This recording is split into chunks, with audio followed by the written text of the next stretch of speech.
Good afternoon, everyone. My name is Jason Poole. I am the Development Services Administrator for the Land Development Team with Development Services. I'd like to take a minute and welcome everyone to our industry stakeholder meeting for our digital billboard authorized hearing. I want to take a minute and let everybody introduce themselves.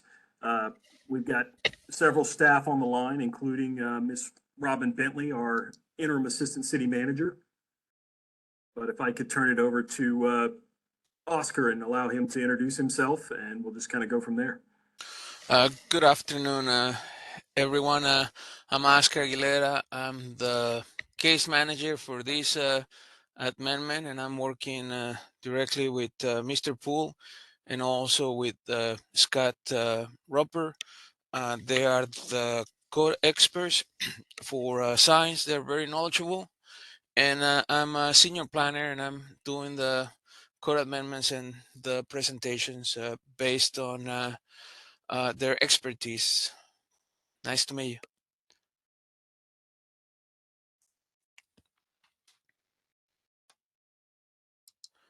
We also have Mike Martin. He's our senior inspector for the sign team.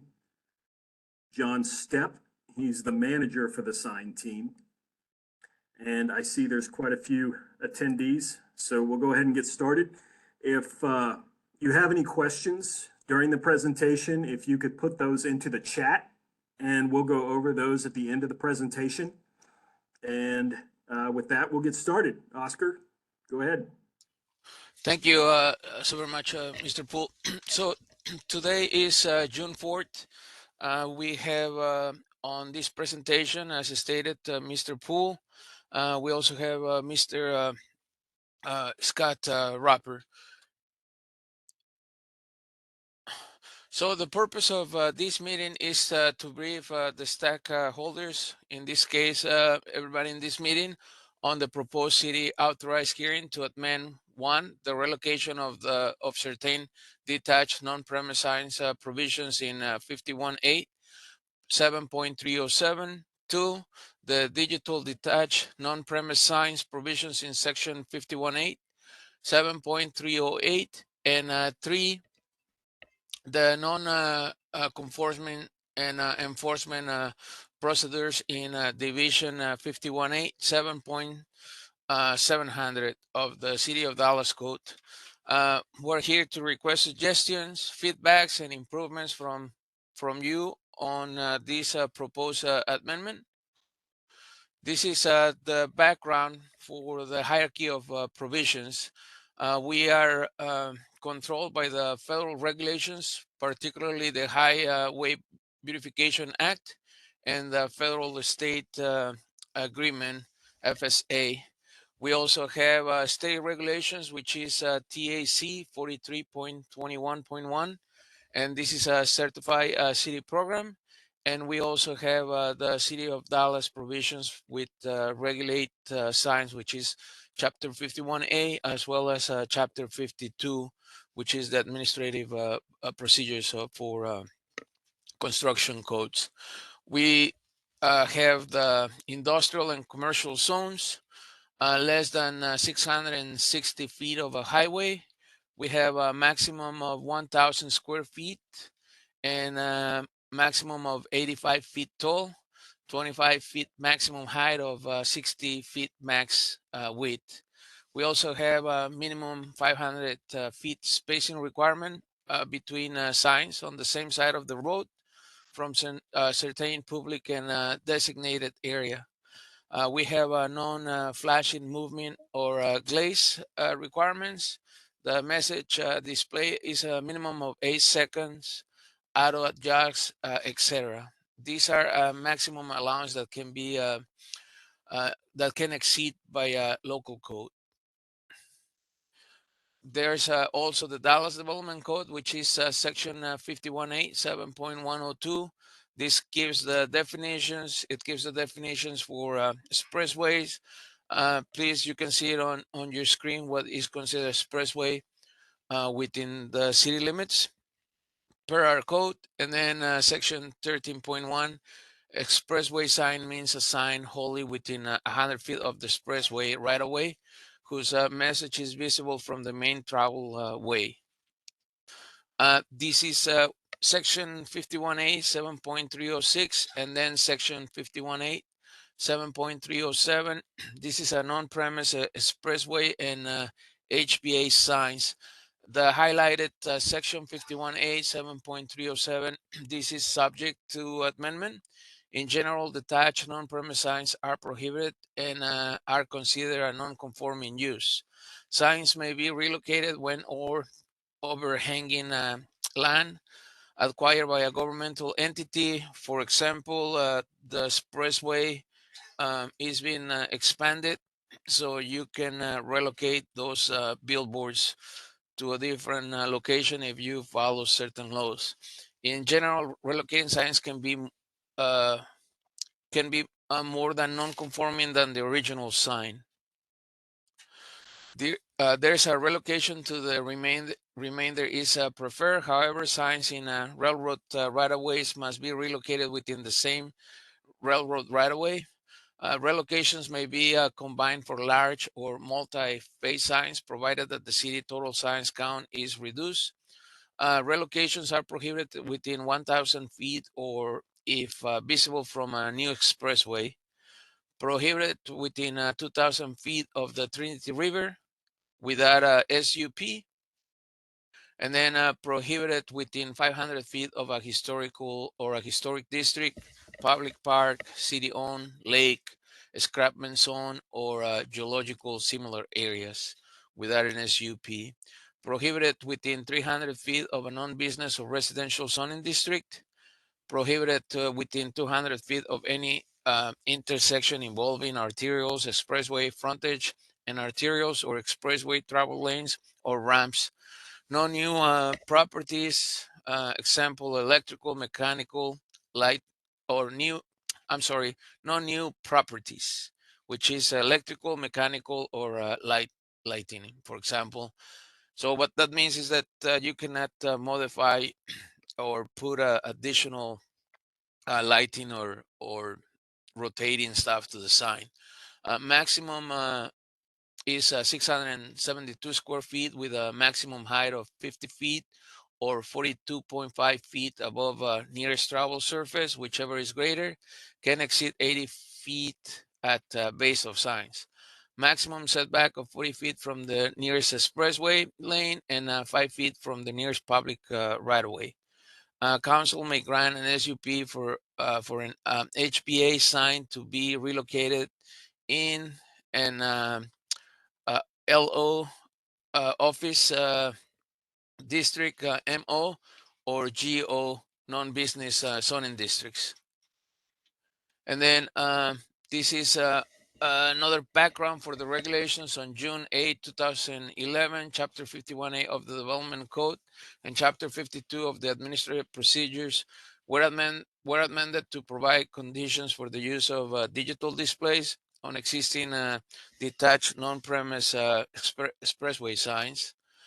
And then section 51A 7.308 was added to the development code, which we're also proposing to amend this section.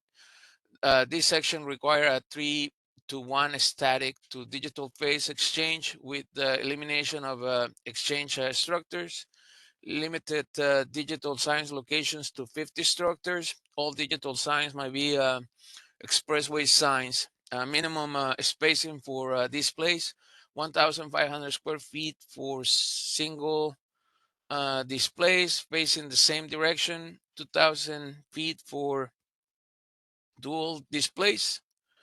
And then the 3-to-1 statics and also the 50 structures limitations.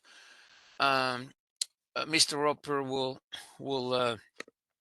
make some suggestions following his presentation. There's no digital non-premise signs within 300 feet of residential districts, 500 feet of historic district or escarpment zones, 2,000 feet of center line of the Trinity River. These are, you cannot have signs within those distance. Sign support structures may not exceed 50 feet of height or 42.5 feet above the nearest point of travel surface. whichever is higher, except no digital display sign may be higher than the conventional sign it replaces. Provide operation requirements for displays, automatic adjustment to 0.3 foot candles over ambient for 250 feet of signs and password protected. Operation response within 1 hour of notification of malfunction and corrected within 12 hours. Allowance for emergency information display by the city.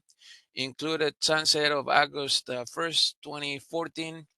Extended to 8/31/2060 to allow additional time for 50 instructors. Then subparagraph 303.5.5.4 was added to the administrative procedure for construction codes. Fees updated this past May, which is $15 technological fee may apply. Provide annual registration fee of $2,000 per digital signs face for a detached non-premise digital display sign. This fee was increased to $2,817 per face. Per 303.10 fees for annual registration of static non-premise signs remain at $65 per sign instructor. On May 1st, this was updated to $116 per instructor. The amendment was requested by Clear Channel Outdoor. This is the reason of the proposed changes. Resulted in installation of 49 digital structures, removal of 461 sign structures. Majority of removals were of smaller signs on local arterials. The registration of 877 non-premise signs was re-examined in 2014, 2015, and extended to August 2016 with no charge. The current TxDOT annual certified city detached non-premise signs inventory consists of currently 811 registered signs. 772 signs are current on annual registration. 49 digital sign structures. 79 digital faces. Clear Channel 63 faces out of front, 6 faces. Lamar 3 faces. Ralston 3 faces. McCutcheon 1 face. Southwest Outdoor has 1 face.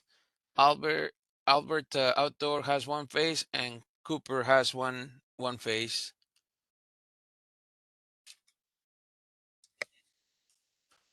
There's the reason also for some of the requests for this amendment is that General has some concern trends around clutter location, brightness, poor maintenance, message content, and then there has been 311 reports since 2018. There's public concerns on brightness. The Federal Highway Administration had released several reports on lighting. In 2001, it did a research review on potential safety effects of electronic billboards on drivers' attention and distraction. On 2009, the effects of commercial electronic variable message signs, CVMS, on driver attention and distraction. In 2007, there was another study on drivers' visual behavior in the presence of commercial electronic variables, message signs. In 2012, CEVMS and driver visual behavior study, peer review report to 2011 study. This report contains the result of various studies on the impact of digital signs on drivers. The results of these studies are open to interpretation, but lead to digital sign impact on drivers doesn't substantially exceed that of static signs. Currently, federal and state regulations do not contain a specific limit on light intensity, only that the signs adjust light intensity according to the ambient light conditions and that they are not cause of glare. There's some industry concerns. For example, no opinion for new operations or new signs, difficulty relocating specifically for signs in railroad right-of-ways, restrictions in 51A 7.702 contribute to issues with displaced replacement and unsafe signs. There's some benefits that staff believes that there are, and these benefits of digital over static signs is that no waste created by phase change outs, remote capability with increased display functions, faces less susceptible to fading or damage, benefits of static over digital signs, can never be too bright, have software problems, more exposure time of message, signs use less power. Technology advancements, notable advancements in digital technology, increase efficiency, power consumption, increase affordability, increase display resolution capability, reduces display weight up to 1/4 since 2011 in some cases, advance in computers and cell technology. Signs contain an internal computer with data connections, providing capabilities limited only by the computer and internet connection. Uh, Here we'll have the table, and Mr. Scott will give you the information. Scott, do you want to share your screen, or you want me to insert the table here? So just a little introduction here. What we've done is we kind of summarize the ordinance into an Excel table, and this will be posted on a website, a dedicated site after this hearing's over.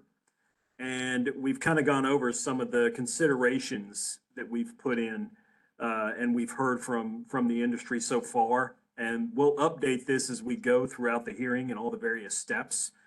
But we'll pull this up and kind of go through what's actually in the ordinance now and kind of a brief synopsis, and then the considerations we've been asked to look at based on those conditions. All right, yeah, I can. Morning, guys. This is Scott Roper. I'll go ahead and go over this chart that we put together. And Oscar, I'm going to go ahead and share my screen. All right, great. That's okay with you? Yes.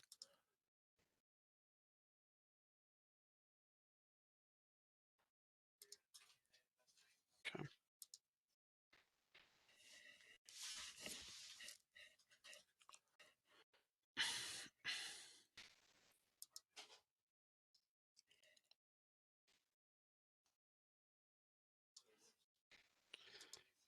All right.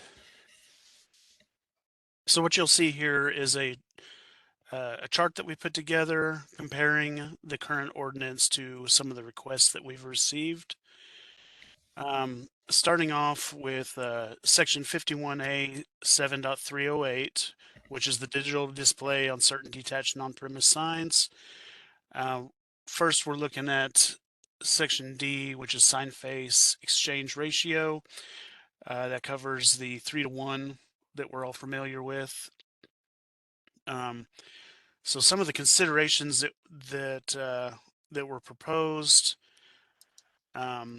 were initial fee proposed rather than overall number of sign reduction.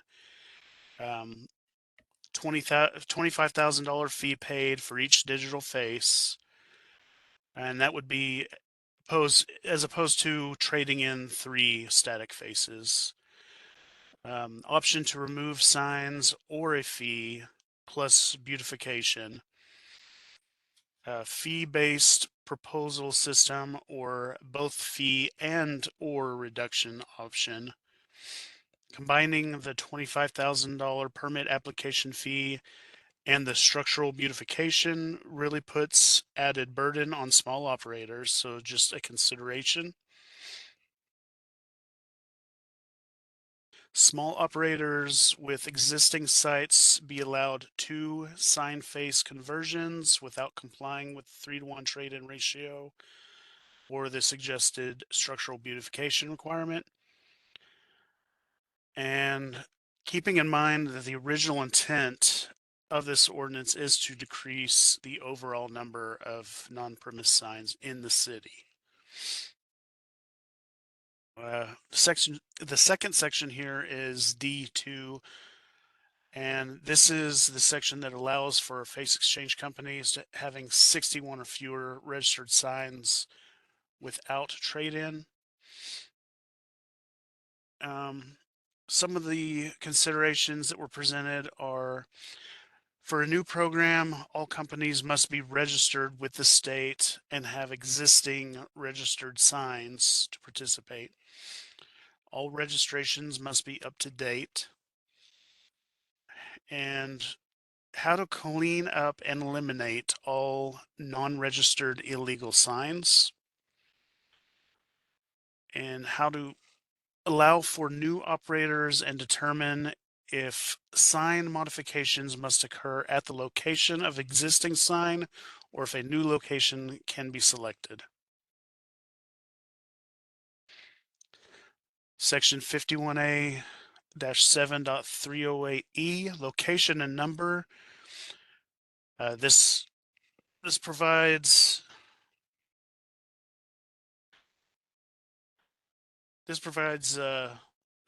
the limiting number of displays to 50, and it limits the location, the distance, and whatnot to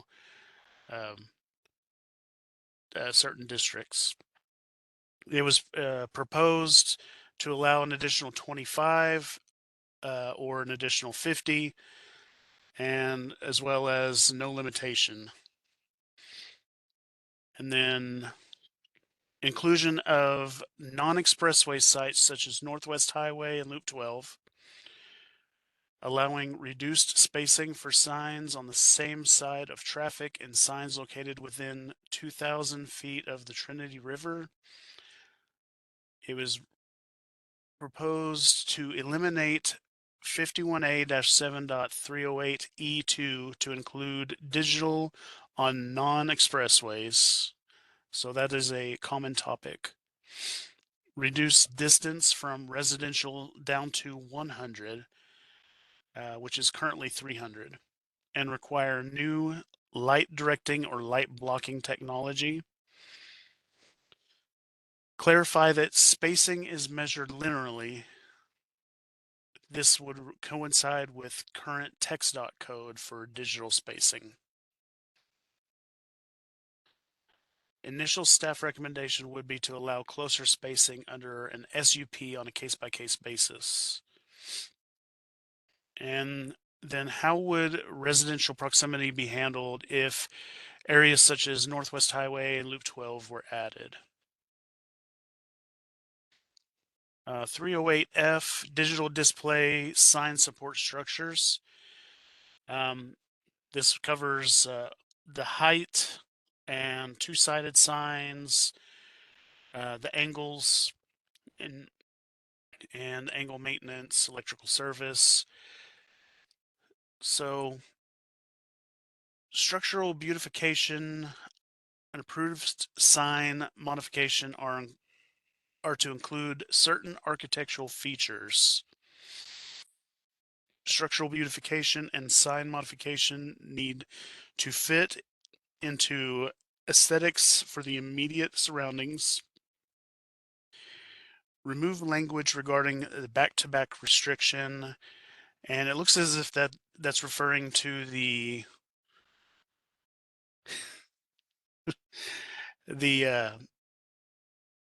portion of number 2 where it talks about angled less than 10 degrees. Allow smaller multiple sign faces oriented in the same direction. Examine allowing signs at less than 10 degrees. G, display brightness, residential area impact certification requirement. Minimum of a 22 millimeter pixel pitch. Current technology allows live messaging. Clarify that 16 millimeter is actually higher resolution than 20 millimeter. Examine design-oriented restrictions such as prohibiting white backgrounds or setting a maximum font size to promote readability. J, display of emergency information, allows for emergency messages. Provide the city with 10% public programming or 100 hours per calendar year, whichever is more, for emergency information, arts, civic announcements, or any information provided. The city provides necessary copy determined through separate agreement. Sunset. The previous sunset ended August 31st, 2016. It is proposed now to have a 5-year sunset or even eliminate the sunset altogether. Section 51A-7.702, maintenance.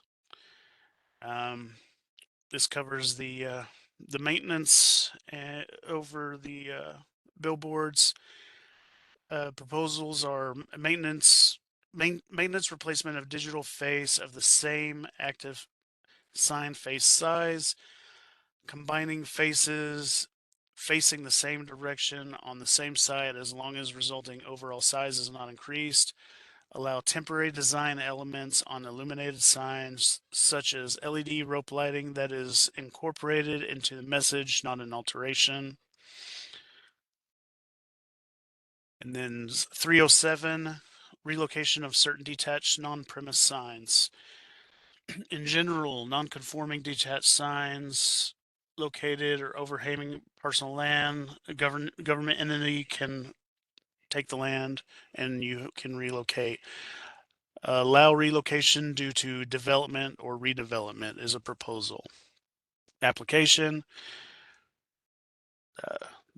This gives the guidelines of how to relocate the sign. It's proposed to increase the deadline from 1 year to 5 years, and then the deadline to complete would remain as 1 year. It's also proposed to increase it from 1 year to 4 years to coincide with TxDOT, and then the deadline to complete would still remain as 1 year. Relocation remainder. This topic is it looks like the railroad right-of-ways is the main topic here. Change to allow signs to be relocated outside of the railroad right-of-way or within any railroad right-of-way would be the proposal. Restrictions on relocations. This gives the outline of all the restrictions to relocate a sign. It's being proposed that to allow relocation to overhang a building, delete obsolete language as outlined in 307E7, revise combining language to allow a relocation to combine with any other sign as long as 8A, B, and C are met, and delete 9.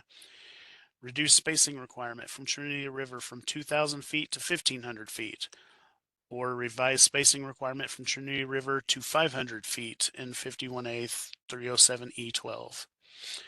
Delete required spacing from escarpment zone or geographically similar areas.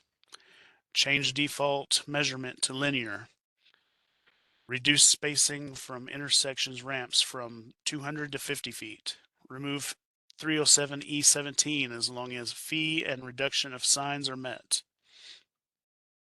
Limitations on size. Consider deleting G, limitations on size altogether, as it's redundant. These signs have all been removed anyway the last go around. 307I, specific use permit. Expand allowed zoning districts by adding LOA, MOA, and GOA to a main list, so no longer requiring SUP. And examine and clarify relocation / SPSD ordinance hierarchy. That's just a brief run through of what was submitted.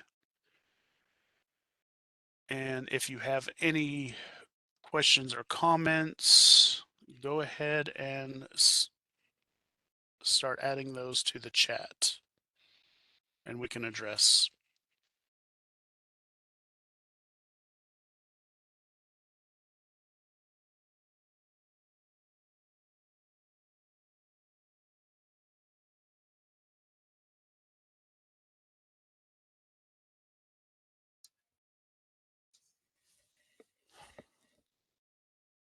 I'll continue then with the presentation if that's okay, or should we wait for everybody's questions on the chart? Go ahead and finish out the presentation. Okay, thank you.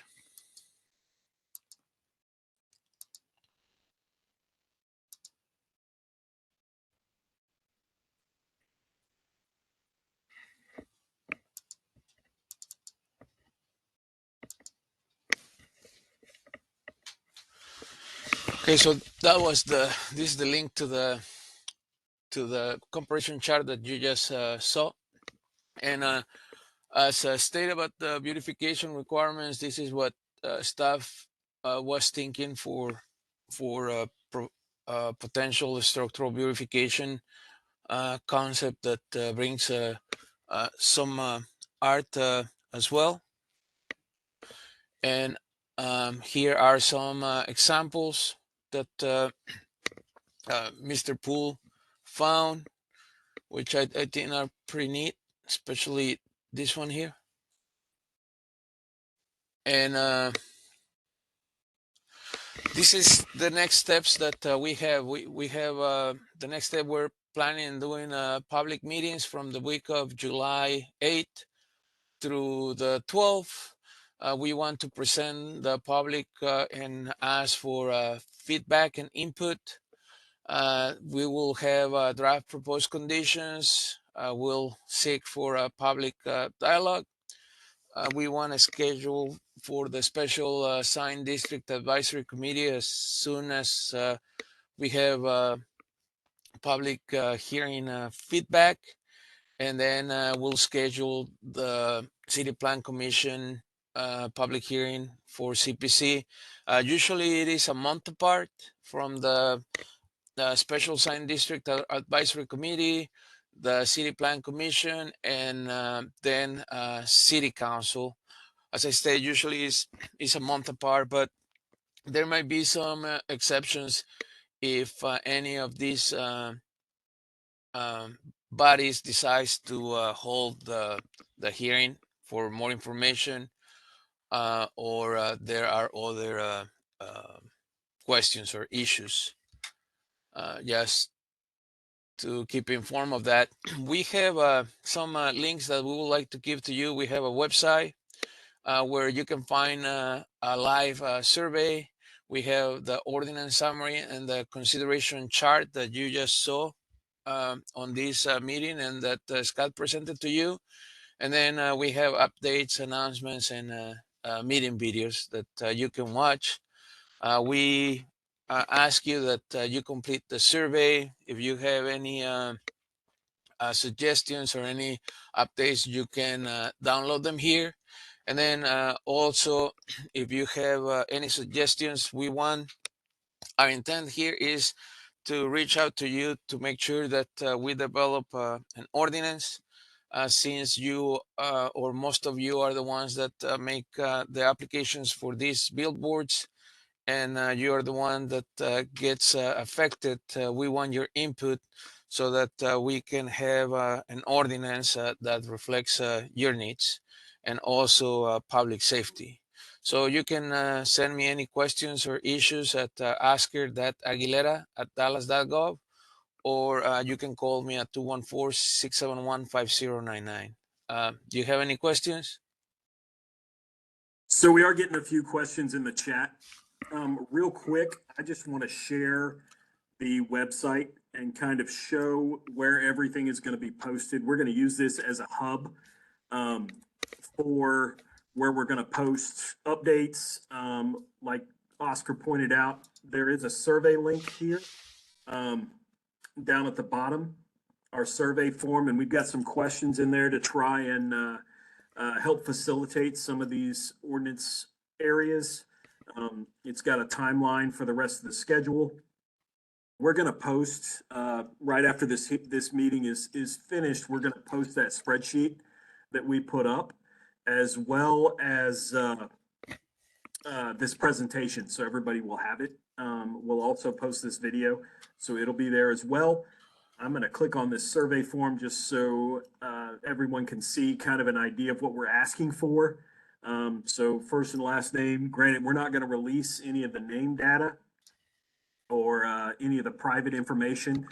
We're going to use that for kind of a tracking purpose. We'll develop a map to see where, kind of a general area of where all the comments are coming from. But that's why we're asking for this information. We'll ask for your email address so we can add you to any kind of correspondence that we send out. We do want to know if you're a citizen, an industry representative, just an interested observer, or an other, and you can fill in whatever you want. The first question is just how satisfied are you with the current digital provisions? What do you look forward to most in the code amendment? And what concerns do you have regarding the proposed code amendment? And then are there any specific changes? And then the last question is just, how do you think these changes will impact the city? And basically we'll keep track of this information. We'll use it as we're moving forward into the public hearings, and hopefully this will go really well as far as keeping track and getting information out and making this go as smoothly as possible through the public hearing process. A few of the questions that have come through the chat. So let's see, for our conversation, can you add the link to the spreadsheet in the chat? We'll put that on the online right after. Will the slide deck be available after the meeting? Yes. I assume you will turn the concepts into actual ordinance language. Would that happen before or after the public hearings? So ideally, we will have another public meeting, and we're looking at, as Mr. Aguilera said, between July 8th and 12th. It's probably going to be Tuesday, July 9th is what I've been kind of looking at schedules, and that seems about right. And it'll be a hybrid meeting. And after that meeting, and we take in some of the general public questions and concerns, we'll start drafting the ordinance language. And then it will continue on that following month to SSDAC, which they'll provide recommendations to City Plan Commission, who will provide recommendations to council. And that's where it will ultimately be decided. I did want to make a point to recognize Lacey Miller. She is online with us from TxDOT, from the Commercial Sign Regulation Department. And we have asked them to join us in some of these meetings, and she has graciously agreed to be a part of this one. And hopefully, as we continue on, we'll be able to utilize her. We've been working with their team initially on this hearing and kind of straightening out some of the things that we can amend and some of the things that we can't, and looking at some of the new provisions as far as the MAP 21 ordinance, or the MAP 21 bill, how that affects Highway Beautification Act and how that trickles down to our regulations. But we do appreciate everybody being here. If there's no other questions, we'll go ahead and update this and send out additional updates as we go. And I do want to thank everybody for being here today.